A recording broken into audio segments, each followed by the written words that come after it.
I'd like everyone to consider the general morality, according to what I call the morality sympathy for serial killers in my crime sci. It means that,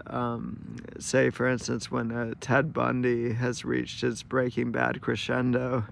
and is about to rip through the New York Times and the Seattle Times reporter with his bare, beaten chest of flubbery cushion drawn with sweat and the female blood, saying, "I am a terrifying person, hear me roar." That actually they're sweating behind their thin walls and can't go out to get their paper because their sneakers are too slippery to fit on. And it has to do with what I call genetic determinism in a facetious sense or sarcastic, joking tone. It means that despite the fact that the gene code, which they can measure as like a paper sledge or paper thin, about a few centimeters under the skin from the back of the body up and down, according to the thermal hormone system, despite the fact that it's determining in many different ways, from the womb to pigmentation and the expression to what they call the cultures based on race, which is more of a genetic cloud,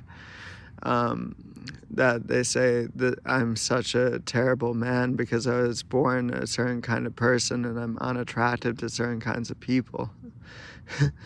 And everything I've done, I've been doomed to do. Or the same for a woman. I even go so far to say as all pedophilia probably stems from the attempt at a certain age to not be lame and simultaneously to not communicate with a potential sex partner. But this extends to the general morality of the complicity level of people who aren't serial killers and rapists, and I say all violence stems from sexual violence. Because it becomes about, instead of how do you have any sympathy for the deeds I've had to commit, do you have any understanding of the fact that I feel so anxious about being caught, it becomes about, please understand I'm going to be embarrassed if you present contradictory data that will make the school of thought or the general lessons I've distributed to the masses seem obsolete.